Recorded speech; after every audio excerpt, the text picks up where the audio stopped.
இலக்கண குறிப்பு. வினைத்தொகை, அதாவது எந்த வேர்டு வந்து உங்களுக்கு வினைத்தொகை அப்படின்னு நீங்கள் கண்டுபிடிக்கணும்னா 3 காலமும் காட்டும், அதாவது 3 காலத்துக்கும் பொருந்தி வருதா அப்படின்னு நீங்கள் பார்க்கணும். இப்போ எடுத்துக்காட்டு வீசும் தென்றல், இது 3 காலத்துலையும் நீங்கள் பாருங்கள்.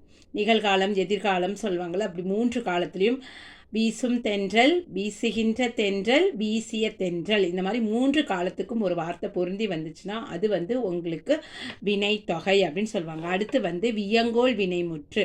வியங்கோல் வினைமுற்று எப்படி முடியும்னா க என்ற ஓசையில் முடிவது.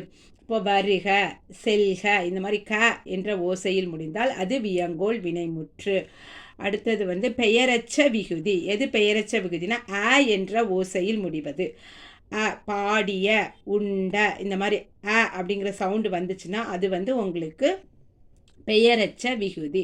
அடுத்து வந்து தொழில் பெயர். தொழில் பெயர் எல்லாமே எந்த ஓசையில் முடியும்னா தல், அல், கல், ஆல். இப்போ எக்ஸாம்பிளுக்கு படித்தல், படித்தாள், கற்றாள், சென்றாள், இந்த மாதிரி உங்களுக்கு இந்த ஓசையில் எல்லாம் முடிந்ததுன்னா உங்களுக்கு வந்து தொழில் பெயர். அடுத்து வந்து உரிச்சொல் தொடர். உரிச்சொல் தொடர் வந்து சால, உரு, தவ, நனி, கூர், களி, தட, இந்த சொற்கள் எல்லாமே உரிச்சொல். இதில் வந்து இந்த வேர்ட்ஸை சேர்த்து உங்களுக்கு வரும். சால சிறந்தது, உரு மீன், தவ நன்று, அந்த மாதிரி இந்த வார்த்தைகள் சேர்த்து உங்களுக்கு வார்த்தைகள் கொடுப்பாங்க. அந்த மாதிரி வார்த்தைகள் வந்ததுன்னா அது வந்து உரிச்சொல் தொடர். உங்களுக்கு புரிஞ்சிருக்கும்னு நினைக்கிறேன். ஏதாவது டவுட் இருந்ததுன்னா கண்டிப்பாக கமெண்ட் பாக்ஸில் சொல்லுங்கள்.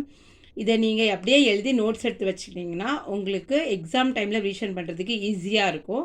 மறக்காமல் நம்ம சேனலை சப்ஸ்கிரைப் பண்ணிக்கோங்க.